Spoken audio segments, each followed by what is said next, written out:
Hello everyone.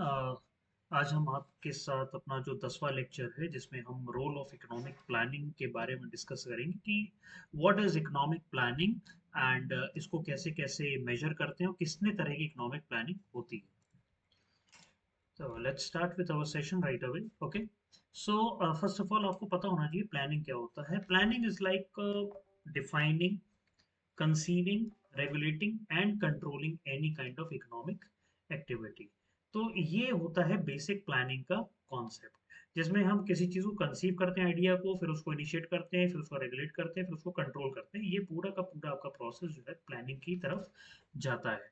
और जब सबसे पहले हमारा देश में सबसे पहले प्लानिंग आया था, उसमें नेशनल प्लानिंग कमेटी जो 1938 में सेट हुई थी during the time of Jawahar, during the type of Subhash Chandra Bose, ठीक है, जो इंडियन नेशनल कांग्रेस ने बनाई थी, was the first time where we have actually defined की प्लानिंग होती क्या है।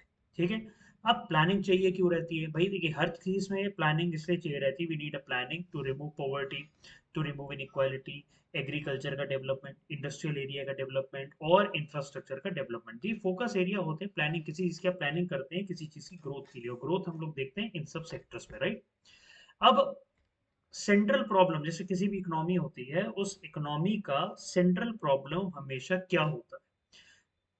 हमेशा किसी इकोनॉमी की सेंट्रल प्रॉब्लम होती है कि क्या प्रोड्यूस करना है, कैसे प्रोड्यूस करना है, किसके लिए प्रोड्यूस करना है। ये तीन क्वेश्चंस को वो आंसर करती है और इसी के बेसिस पे ही प्लानिंग करी जाती है, इसी के बेसिस पे ही प्लानिंग करी जाती है। अब दुनिया में तीन तरह के इकोनॉमिक सिस्टम होते हैं, जैसे कि एक होता है कैपिटलिस्ट इकोनॉमिक सिस्टम, एक होता है सोशलिस्ट, एक होता है मिक्स। ठीक है, तो सोशलिस्ट अपना एक एक्सट्रीम पॉइंट है, कैपिटलिस्ट अपना एक एक्सट्रीम पॉइंट है, और मिक्स्ड वाला जो है वो बीच में रहता है।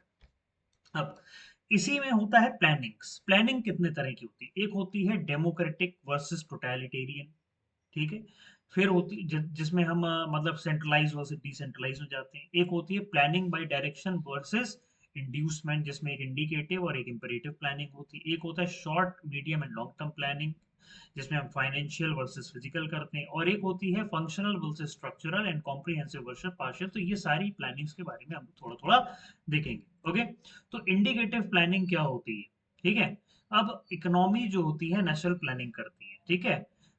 तो उसमें there neither state economy nor the, मतलब पुराने जमाने में क्या होता था कि time came when such economy started national planning, बहुत सालों पहले ऐसा हुआ था।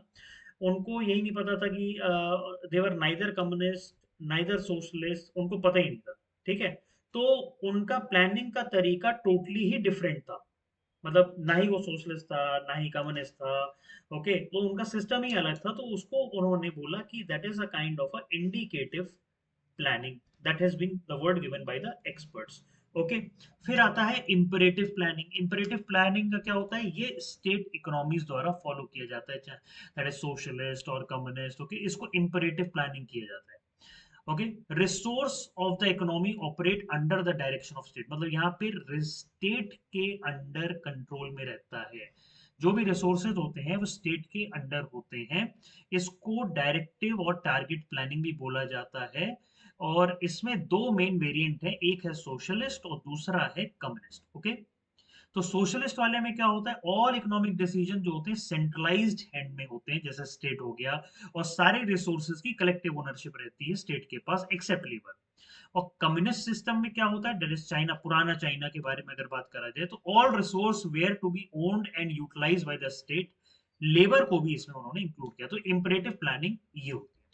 अब आ जाता है पर्सपेक्टिव प्लानिंग। जब पर्सपेक्टिव करते हैं तो पर्सपेक्टिव का वर्ड आप देखिए, प्रोजेक्टेड वर्ड है, फ्यूचरिस्टिक वर्ड है। तो क्या होता है इसमें? हम लोग टारगेट लॉन्ग टर्म ग्रोथ की बात करते हैं, जो 20 से 25 साल आगे की ग्रोथ की हम लोग बात करते हैं। ठीक है, ये वो प्लानिंग होती है। ठीक है, जैसे एम्बेडेड विद 5 ईयर प्लान, जैसे हमारे ही देश में आप देख लीजिए, एक तरह की पर्सपेक्टिव प्लानिंग होती थी जहां पे हम लोग 5 ईयर प्लान को फॉलो करते थे। ठीक है, डेमोक्रेटिक प्लानिंग क्या होती है? यहाँ पे डेमोक्रेसी को फॉलो किया जाता है, मतलब प्लानिंग में डेमोक्रेसी को फॉलो किया जाता है।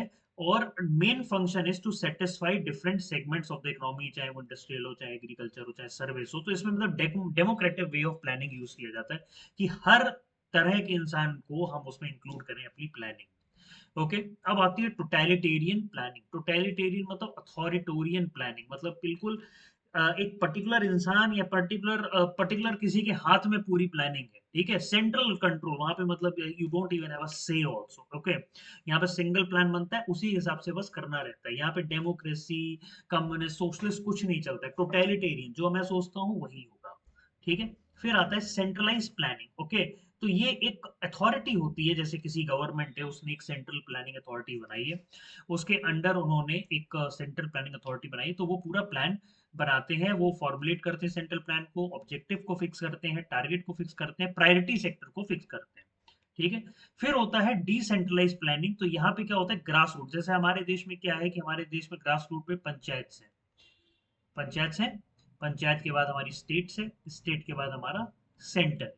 तो सेंटर ऐसे हमारा क्या है कि हम लोग इस तरीके से, अगर हम लोग प्लानिंग पंचायत स्टेट से फिर सेंटर जाएंगे तो हम इसको डिसेंट्रलाइज प्लानिंग कहेंगे, मतलब ग्रास रूट से ऊपर तक जा रहा है, इसको हम प्लानिंग कहेंगे, ठीक है। इस तरीके से प्लानिंग को हम डिसेंट्रलाइज प्लानिंग कहते हैं। फिर आता है फंक्शनल प्लानिंग। अब फंक्शनल प्लानिंग में होता है like planning is attempted within the existing framework, socio economic framework, okay. यहाँ पे क्या है, you can not make separate structure कि now we will do some other kind of planning, no. अब जो फ्रेमवर्क है सोसाइटी का, उसी सोसाइटी के फ्रेमवर्क में ही आपको अपना प्लानिंग का पूरा स्ट्रक्चर बनाना पड़ेगा, ठीक है। अब आता है structural planning, okay. So here economic system changes radically and a new system merge. जैसे अगर जैसे कोई सिस्टम है, जैसे कंट्री ए है और कंट्री ए हो रही है collapse because economy is getting collapse, so all of sudden country A will move to a different type of structural planning, and now they will follow different type of structure, okay. Now China is following this. China earlier was a communist state, now they are opening their country, becoming more and more democratic in their function, okay. Then there is a rolling plan. Like rolling plan means like every year 3 new plans are made and acted upon। जैसे आपका क्या होता है कि current year का एक plan होगा, ठीक है, जिसमें हम लोग एनुअल बजट के बारे में बात करते हैं। दूसरा होगा कुछ सालों के लिए, जैसे 3 या 4 साल के आगे का प्लान क्या है। और एक होगा पर्सपेक्टिव, जो 10 से 15 या 20 साल का प्लान होगा। मतलब इसमें 3 प्रोजेक्टेड प्लान्स होते हैं, 3 प्रोजेक्टेड प्लान्स। एक तो करंट ईयर का, फिर कुछ मतलब 3 से 4 साल के बीच में क्या करेंगे, और एक होता है पर्सपेक्टिव जो कि काफी लॉन्ग टर्म वाला प्लान होता है। अब एक इसमें होता है फिक्स प्लानिंग। फिक्स प्लानिंग में क्या होता है कि प्लानिंग फॉर 4, 5, 6 और 7 ईयर्स, ओके। उनका डेफिनेट एम होता है, डेफिनेट ऑब्जेक्टिव होता है, सब कुछ डेफिनेट उनका पूरा लिखा हुआ होता है। आपको फिजिकल टारगेट सेट कर दिए जाते हैं कि इतने साल में आपको ये अचीव करना है, और आपको सब आउटले और पैसे एंड एवरीथिंग करें, everything has been given to you, and now you have to follow that in a fix framework.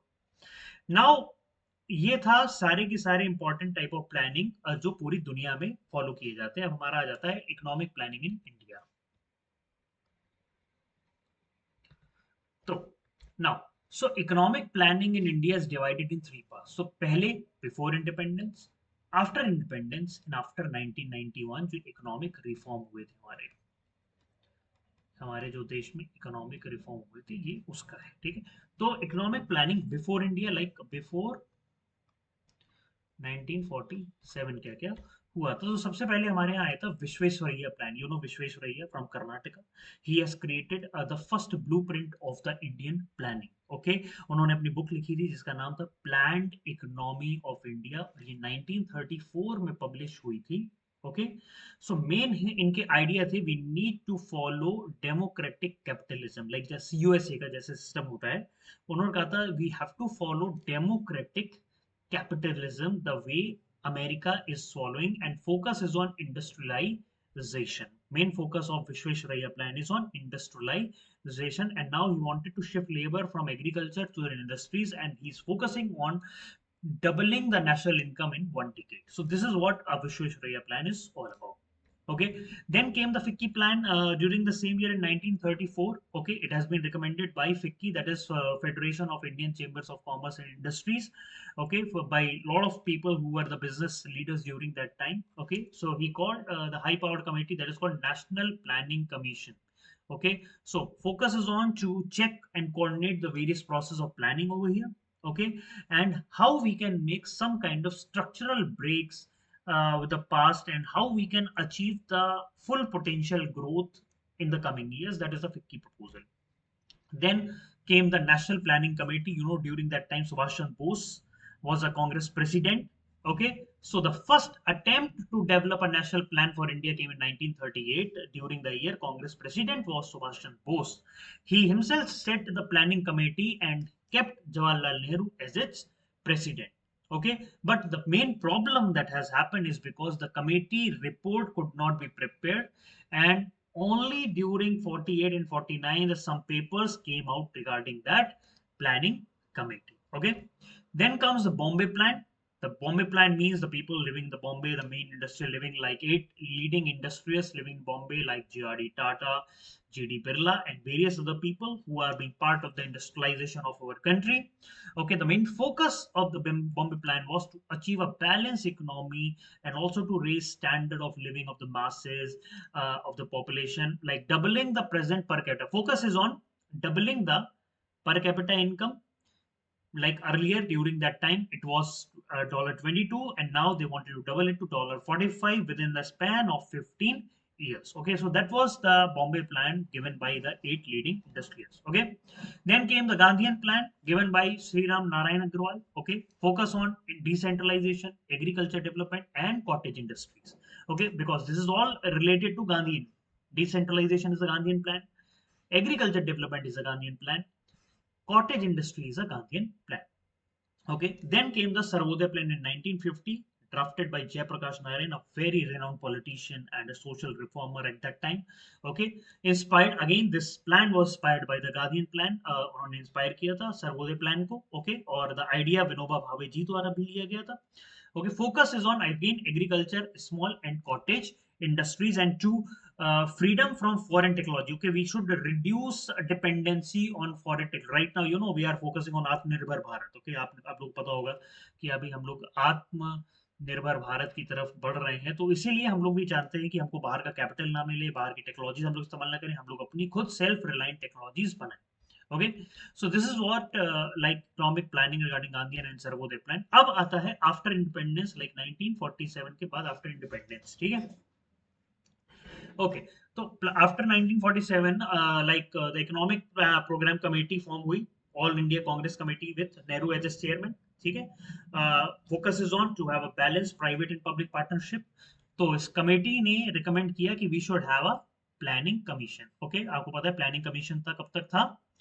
I think 2017 तक प्लानिंग कमीशन था. 1 जनवरी से I think that has been converted into the NITI Aayog. 1 जनवरी से नीति आयोग ने take over कर लिया. ठीक है. So this is a extra constitutional body. Okay, this is not being mentioned in the constitution but will be part of extra constitutional body. The main focus of this body is to make assessment of all the resources of our country and to make a finest allocation of all these resources. Okay, so to make assessment, check the deficiencies, formulate the plans, and make more effective and balanced utilization of these resources. So Jawaharlal Nehru was the first chairman of the planning commission. वो थे. Okay, और उसी के साथ साथ हमारा एक national development council का भी कॉन्सेप्ट आया. It is neither a constitutional body nor statutory body. Okay, so it was under the executive order. National Development Council 1952 was established. The main function of this National Development Council was, so whenever 5-year plans were made, the main focus of this National Development Council is to approve the 5-year plan when it was there. Okay, the main thing is that it is headed by the Prime Minister. It will have central minister, it will have chief minister, it will have lieutenant governors, administrator of the union territory. So all the top leadership of the state and the union is being part of this National Development Council.